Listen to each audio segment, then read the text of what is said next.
જય સ્વામિનારાયણ. આજના દર્શન. જય ગણપતિ દાદા. જય કષ્ટભંજન દેવ. ગુડ મોર્નિંગ બોલો ભાઈ. જય સ્વામિનારાયણ. Good morning. જય સ્વામિનારાયણ. જય સિયારામ. જય શ્રી કૃષ્ણ. કાલે નવરાત્રિની શરૂઆત થાય છે. આવતીકાલે માતાજીના નોરતા 9 દિવસ સુધી. અને આપણે તો અહીંયા કેવું હોય કે કોઈ રમઝટ કે એવું ન હોય, દેશી રાસ હોય. અને દર વર્ષે આપણે દેશી રાસમાં ભાગ લઈએ છીએ અને 9 દિવસ સુધી માતાજીના ગુણગાન ગાય અને આનંદ કરીએ છીએ.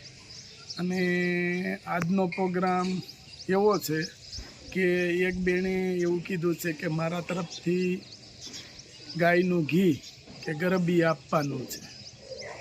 માતાજીનો દીવો બળે એમાં એક ઘી મારા તરફથી આપવાનું છે. એટલે આજે ઘી લેવા જવું છે અને ઘીના ઓર્ડરે છે 3-4 ઓર્ડર છે. ઘી અને માતાજીની ગરબીનું દીવાનું ઘી એ ઘી લેવા જવાનું છે. અને આજ પાછા પાર્સલ થશે. અને નવરાત્રિ આવે છે પણ જો ભગવાનની દયાથી આજ સવારથી સૂર્યનારાયણે દર્શન દીધા છે. લગભગ છેલ્લા 5 કે 6 દિવસથી દર્શન નહોતા દીધા. એટલે થોડીક વાર હોય અને પાછા જતા રહી. અને વરસાદ વધારે પડતો હતો એટલે બધું ભેજવાળું હવામાન આખું થઈ ગયું છે. એને લીધેથી બીમારી લોકોમાં બહુ ફેલાણી છે. તો લોકોને એટલી મારી વિનંતી કે તમે તમારું શરીરનું ધ્યાન રાખજો, કોઈ પણ બીમારી ન આવે એનીથી સેજતા રહેજો. અને હવામાન ખરાબ છે એટલે ખાનપાનમાં થોડુંક ધ્યાન રાખજો બધા, બરાબર. હમણાં નવરાત્રિ આવે છે એટલે આપણે રમવાનું હોય. અને આવા કે નવરાત્રિ એટલે વર્ષે એક ફેરું આવે. એ સમયમાં જો આપણે બીમાર પડીએ તો આખી આપણે નવરાત્રિમાં રમવાનું બધું તકલીફ થાય. એટલે ધ્યાન રાખજો બધા તબિયતનું અને શાંતિથી નવરાત્રિ રમજો. બસ આટલી મારી તમને પ્રાર્થના છે. અને બધાએ કાલે કોલ કરીને પૂછતા હતા કે બાની તબિયત કેવી છે. પણ અત્યારની જે બીમારી છે ને એમાં જલ્દી રિકવરી થતાં બહુ વાર લાગે, જલ્દી નથી થતી. કારણ કે અમારે અહીંયા સૌરાષ્ટ્રમાં ભેજવાળું હવામાન રહ્યું એટલે બીમારીનું પ્રમાણ વધી ગયું છે. તો એ આપણે એટલા ભાગ્યશાળી છે કે બાને 2 દિવસમાં 50% જેટલી રાહત થઈ ગઈ છે. પણ ઘણા એને બિચારાને 10-10, 12 બોટલું ચડાવે તો એ રાહત નથી થતી. એટલા માટે બાને સારું છે અને કોઈ ટેન્શન લીધા જેવું છે નહીં. ઘણા લોકોએ પર્સનલી ફોન કરીને મને પૂછ્યું હતું કે બાની તબિયત કેવી છે. એકદમ સારી છે અને કોઈ જાતની ટેન્શન નથી. રાજુભાઈની અહીંયાથી ટિફિન આવ્યો છે.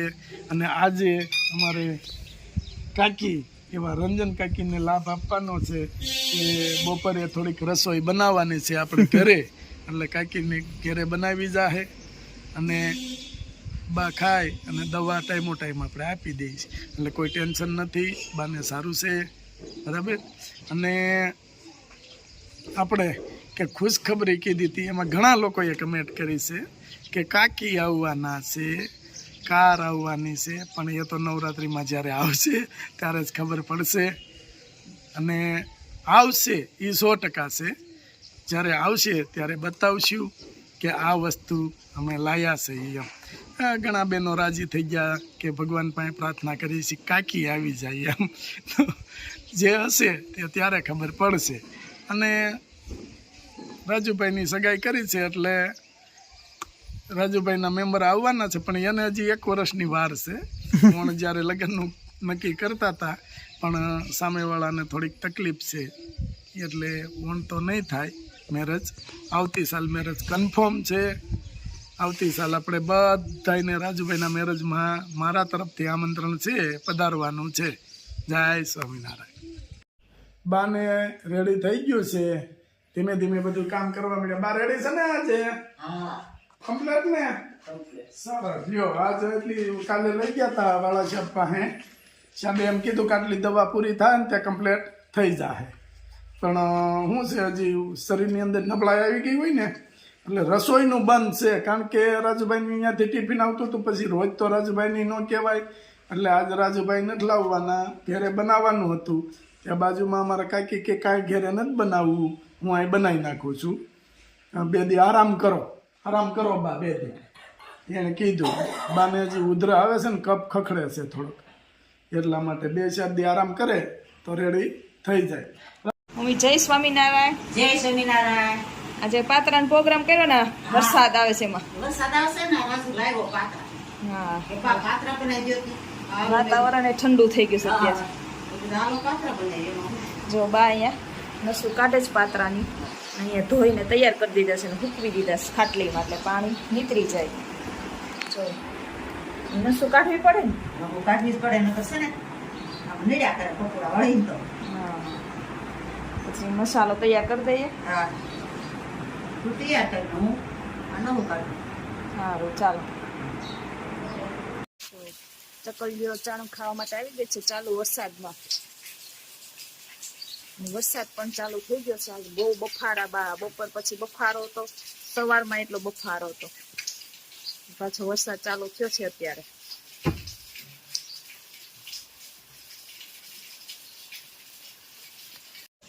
સવારે ઉકળાટ બાદ અત્યારે જો બપોર પછી વરસાદ ચાલુ થઈ ગયો છે.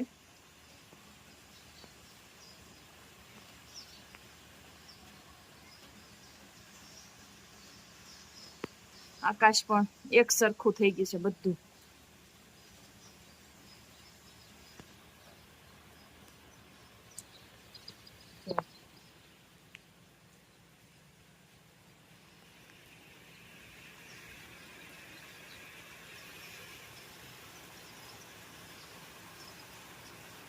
લીંબુડી અને લીમડો મસ્ત થઈ ગયા છે હવે, એકદમ લીલાછમ.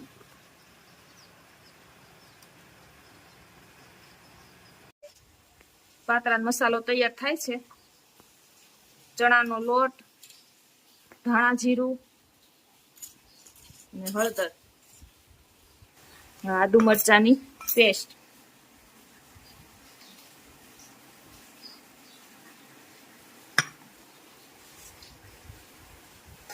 આ છે આંબોળિયાનું પાણી, ગોળ અને આંબોળિયા, કેરીના આંબોળિયા બનાવીએ એનું પાણી છે.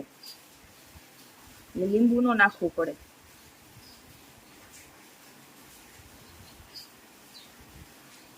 અને ધાણા, આખા ધાણા સૂકા અને મરીનો પાવડર કરીને પણ નાખ્યો છે.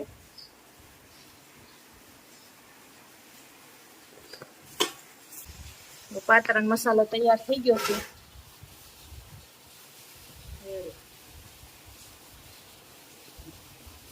પાત્રાને લગાવવાનું કામ ચાલુ કરી દીધું છે બાએ. વાર લાગે ને બા આમાં? બહુ વાર લાગે છે. પાત્રાને બેટર લગાવવાનું તૈયાર કરી દીધું છે બાઈ. વેલા બનાવવા પડે કેમ મમ્મી? તૈયાર ભેગા બનાવવું પડે ને, વાર બહુ લાગે. વાર બહુ લાગે.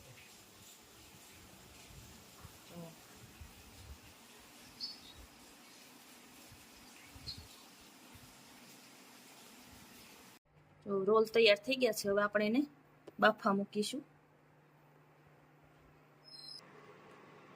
અહીંયા જો બફાઈને તૈયાર થઈ ગયા છે. હવે આપણે એને કટિંગ કરીને વઘાર કરીશું. મસ્ત બફાઈ ગયા છે.